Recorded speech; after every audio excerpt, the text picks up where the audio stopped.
People have been asking to see my CV, and I think I know why. To see if I use any secret tactics when it comes to writing my own CV as a CV expert. Well, guess what, my friend? This is the very CV I used to land my current role at the University of Cambridge as a careers consultant. And in this video, I'll explain how I wrote this line by line so that you can apply the same principles to your own CV. I'm Raj. Let's dive in. So the first aspect of this CV I want to talk about is design, because it's the first thing the recruiter notices, and it determines how much of the CV they will actually read, conscious that the median average amount of time a CV gets read is just 3.9 seconds. Now I've deliberately gone for a spacious feeling design where hopefully the reader feels welcome and wants to stay a while. And there are three ways I've done this. First, with pretty wide margins and a decent amount of vertical space between each of the bullet points. Nothing is crammed together, and I can't tell you how important this is, having reviewed over 2,000 CVs. The second design aspect comes with these horizontal lines. It helps the reader navigate my CV, and there's nice consistency in alignment on the left and the right too, which means the reader's eye doesn't have to hunt around.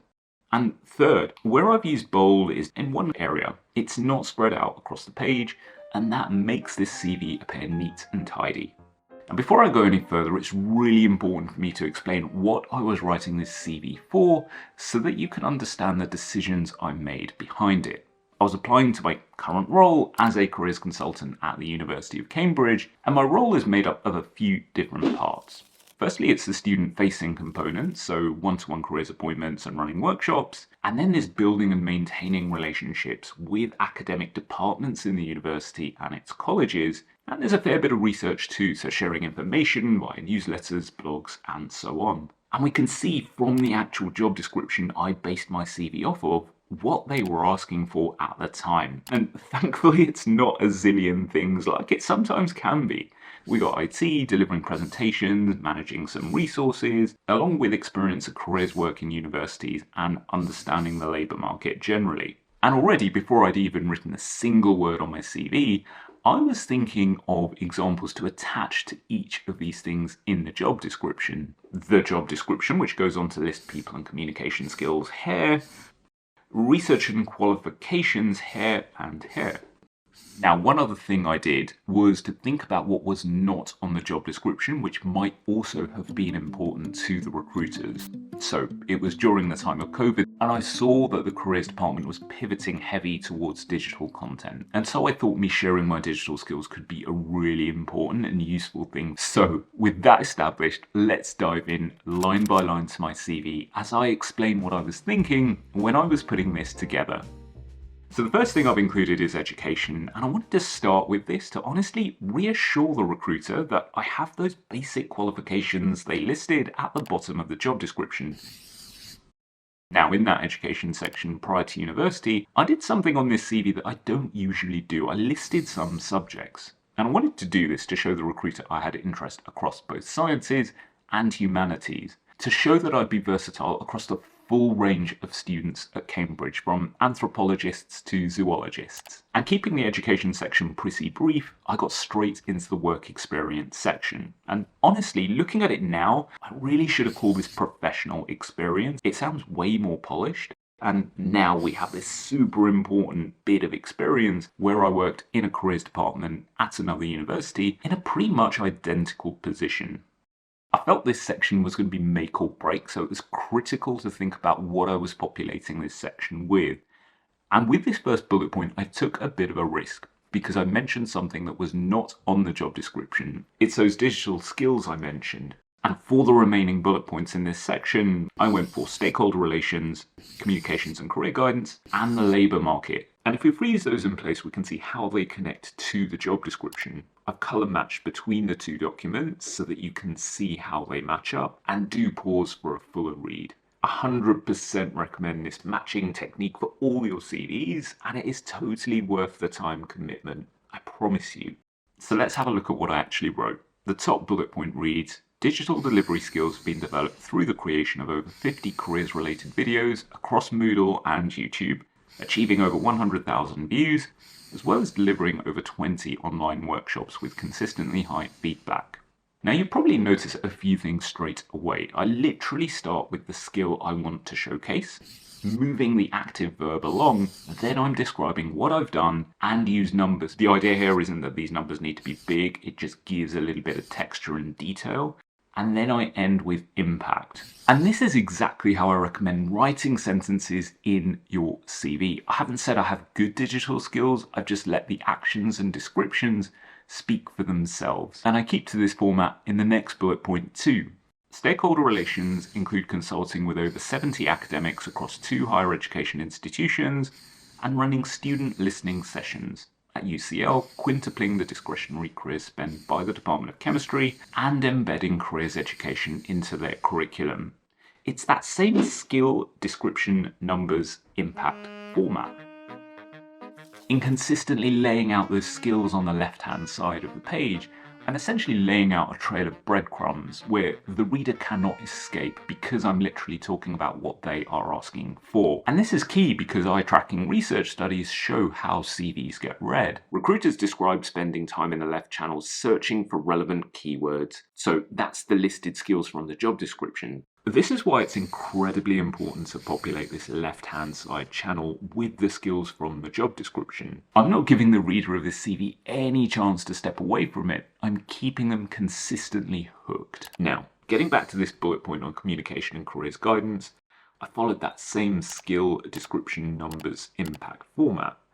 It reads, communication and careers guidance skills are founded on a client-centered counseling approach. Through empathic listening, summarizing and asking open questions, I've helped students and researchers ranging from 18 to 57 years of age reach a future consistent with their desires through one-to-ones, practice interviews and workshops ranging from managing imposter syndrome to networking online.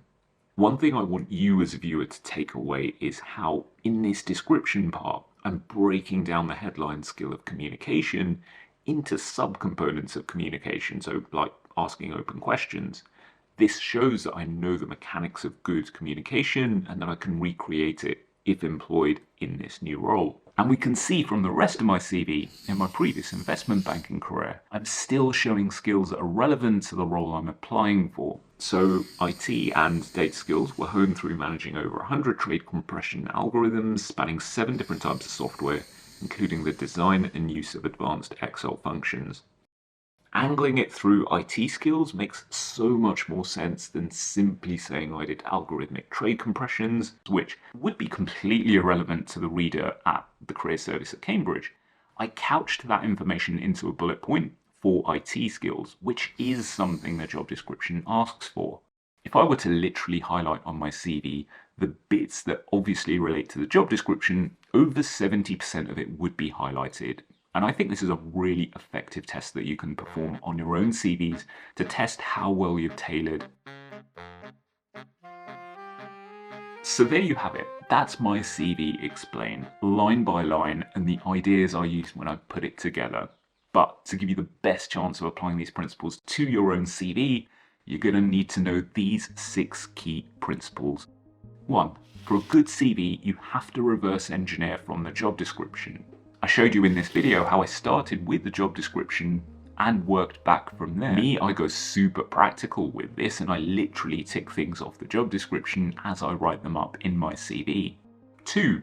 You don't have to show everything from the job description. Most often you won't have everything on the job description and that's totally fine. You are just going to talk about the skills from that document that you do have. 3. Write with empathy for the reader.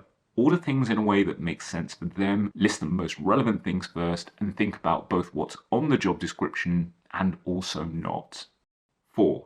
My CV wasn't perfect and yours doesn't have to be either. I used some clunky examples, some of my bullet points were too long, I didn't have a personal interest section and I really should have. I think what this goes to show is you don't have to aim for absolute perfection on a CV, and I'm not even sure such a thing is possible. Simply follow the principles that I've set out and you are definitely winning. 5. The length of my CV was an emergent property of simple CV writing. I didn't start by aiming for a 1-page CV. I just focused on including the relevant things, getting rid of the irrelevant things, and my CV was just over a page long, and so I just ended up trimming it back to one page. Let the writing process help find your natural CV length. And 6, I didn't once think about ATS or automated CV checkers because I know that if I optimize my CV for a human, I would necessarily be optimizing this CV for ATS as well. ATS is nothing to be feared, and there is no secret ATS trick. And I hope you keep that lesson tucked away in your back pocket. I imagine you might have some burning questions, whether based on anything I've said or how it applies to your own CV. Please include your questions in the comment section below. I will be getting back to you within a day or two. It would be my pleasure to help. I'll be honest with you, it's been slightly nerve-wracking sharing my CV with you, so if only to ease my nerves, go ahead and hit the like button to at least reassure me that I've done the right thing here. My goal with this video, as it is with this channel, is to give actionable, practical insights that will directly help you get to where you want to be. And on that note, in my next video, I'll be taking the CV I've shown you in this video, and I will be tailoring it for a totally new random job I select